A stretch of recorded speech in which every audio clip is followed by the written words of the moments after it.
गुरु प्यारी साध संगत जी, राधा स्वामी जी।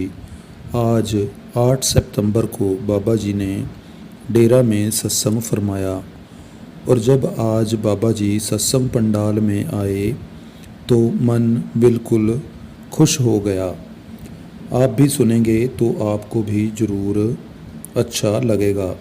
जैसे ही सत्संग पंडाल में बाबा जी आए, पर्दा खुला तो बाबा जी जैसे आते हैं तो गद्दी पर मत्था टेकते हैं।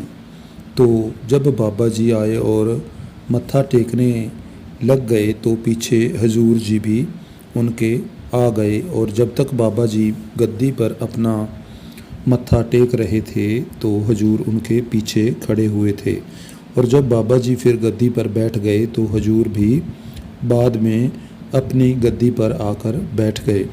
आज बाबा जी ने सत्संग तीसरी पातशाही जी की बाणी के ऊपर फरमाया, हर की पूजा दुर्लभ है संतो। आप जी ने आज का यह सत्संग 1 घंटा 20 मिनट तक फरमाया। आप जी ने समझाया कि हम हर कोई मालिक की भक्ति की चाहत रखते हैं, मालिक की भक्ति करना चाहते हैं, लेकिन हमें सही रास्ते की पहचान नहीं।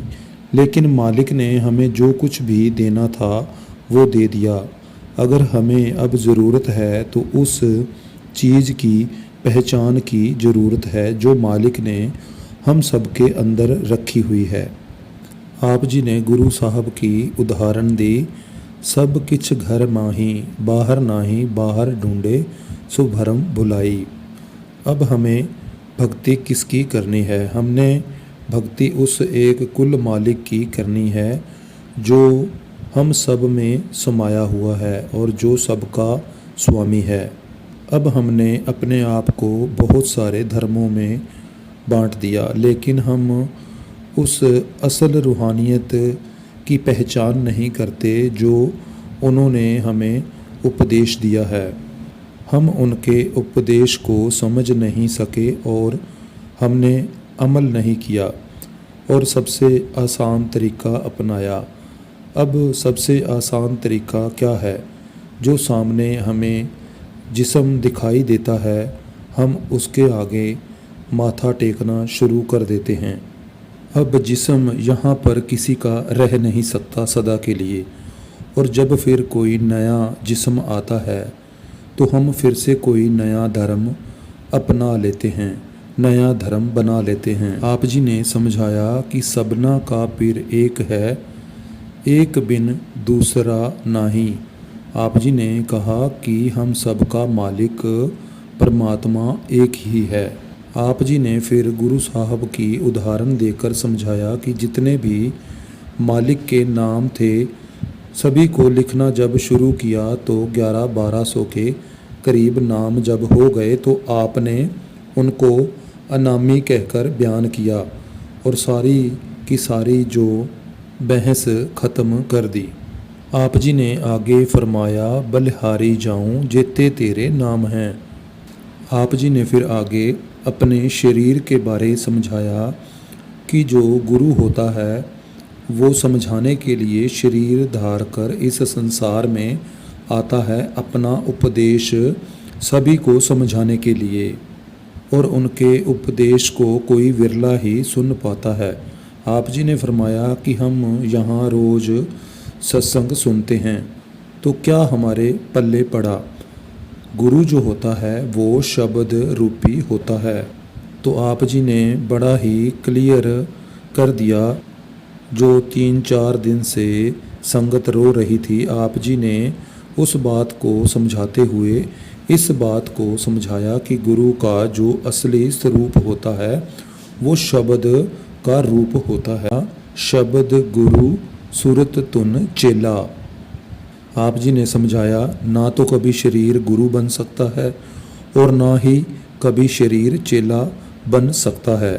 शुरुआत शरीर से करनी पड़ती है क्योंकि एक शरीर ही दूसरे शरीर को समझा सकता है, और कई बार हम इसी आशा से कहाँ कहाँ जाते हैं, माथा टेकते हैं कि हमारा इससे ही कुछ बन जाएगा, लेकिन भाई इससे हमारा कुछ भी नहीं बनने वाला है। शब्द कर्म की रेख मिटाए, शब्द शब्द में जाए मिलाए। जब तक हम भजन बंदगी नहीं करेंगे, अपनी सुरत को उस मालिक के साथ नहीं जोड़ेंगे, तब तक हमारे कर्मों का सिलसिला ख़त्म नहीं हो सकता। चाहे हम जितना मर्जी किसी को माथा टेकें, नाक रगड़ें, इससे हमारा कुछ नहीं बनने वाला। अगर होगा तो हमारी भजन बंदगी से, हमारी करनी से ही होगा। आप जी ने समझाया कि अगर हमारे कपड़े गंदे हो जाएं, वो तो हम साबुन से धो सकते हैं, लेकिन जो कर्मों की मैल है यह नाम के रंग चढ़ने से ही धुपती है, उससे ही धोई जा सकती है, क्योंकि नाम ही वो करतारी शक्ति है, मालिक का रूप है, जिसमें वो हमें बख्शने की ताकत देता है और उसके बख्शने से ही हमारे कर्मों का सिलसिला ख़त्म होता है। बाबा जी ने कहा परमार्थ का मतलब है कि हमें अनुभव प्राप्त हो, तभी तो हमारा विश्वास बनेगा। अब रूहानियत का क्या मतलब है? आत्मा का सफ़र। आप जी ने कहा कि जो संत सतगुरु होते हैं वो हमें इस संसार से बचाने के लिए, इस भव सागर से पार उतारा कराने के लिए आते हैं और हमें वो जुक्ति समझाते हैं, जिस जुक्ति को अपनाकर, जिस पर अमल कर कर हम अपना पार उतारा कर सकते हैं। जिस अक्षर को लैन तू आया, राम नाम संतन घर पाया। नाम क्या है? नामों उपजे नामों बिन से। मालिक जब भी नाम को वापस बुला लेगा तो हमारी सभी की हस्ती यहाँ पर ख़त्म हो जाएगी। नाम ही है जो सारी कायनात की सृष्टि की रचना करता है और नाम ही है जो उसको ख़त्म करने की ताकत रखता है। इसीलिए संत महात्मा हमारे दरमियान आते हैं और हमें उस नाम के साथ जोड़ते हैं।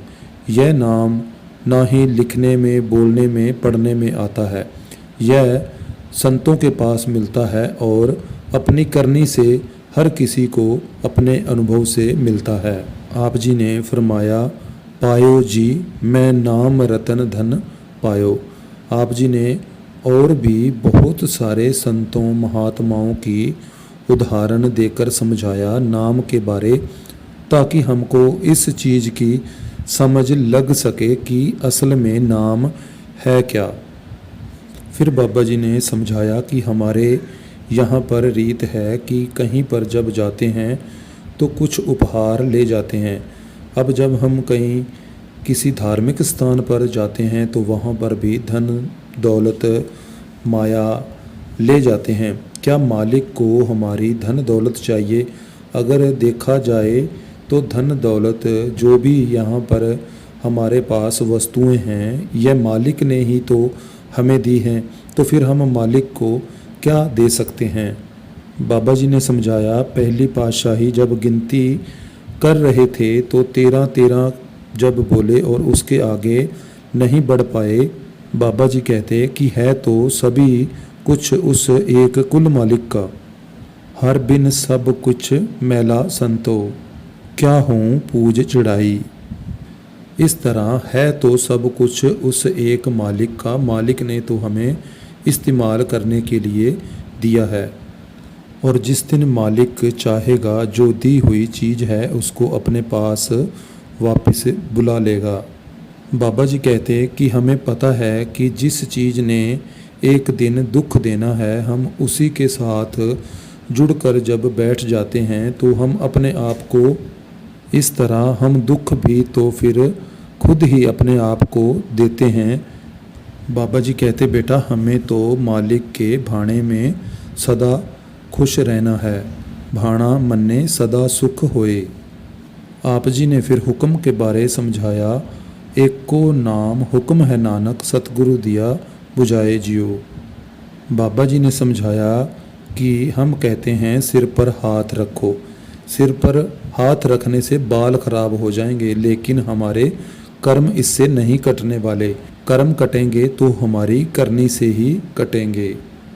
बाबा जी कहते हैं कि जब हम भक्ति करते करते नाम जपते जपते नाम और नामी जब एक हो जाएंगे तभी हमारी भक्ति सफल होगी। हमें तो कई बार अगर पूछा जाए कि आज सत्संग में बाणी कौन सी ली थी, हम तो वो भी भूल जाते हैं। अगर कोई भाई सोचे कि मैं अपनी बीवी की चुन्नी पकड़कर तर जाऊंगा या फिर मैं रोटी खाऊं और आपकी भूख क्या इसी तरह से ही मिट जाएगी, ऐसा कुछ भी नहीं होगा। कि जब तक हम भक्ति कर कर जीते जी उस शून्य अवस्था में नहीं जाएंगे तो हमें कैसे एहसास होगा। आप जी ने समझाया कि हमारी बड़ाई किसके साथ है। आपने कहा कि हमारी बड़ाई तो नाम के साथ है। आप जी ने फिर उदाहरण देकर समझाया, नानक के घर केवल नाम, मालिक के घर तो सिर्फ नाम की ही पहचान है। वहाँ पर किसी की जात पात कौम मजहब नहीं देखा जाएगा। बाबा जी ने समझाया कि नाम के बिना सब कूड़ है, सब भ्रम है। तो बाबा जी ने फिर लास्ट में यही कहा कि यहाँ से उठने से पहले एक बात हमेशा याद रखो कि नानक के घर केवल नाम। तो साथ संगत जी, यह था आज का बाबा जी का सत्संग। आपसे विनती है कि चैनल को ज़रूर सब्सक्राइब करें जी और वीडियो को लाइक भी ज़रूर कर दीजिए करें जी। राधा स्वामी जी।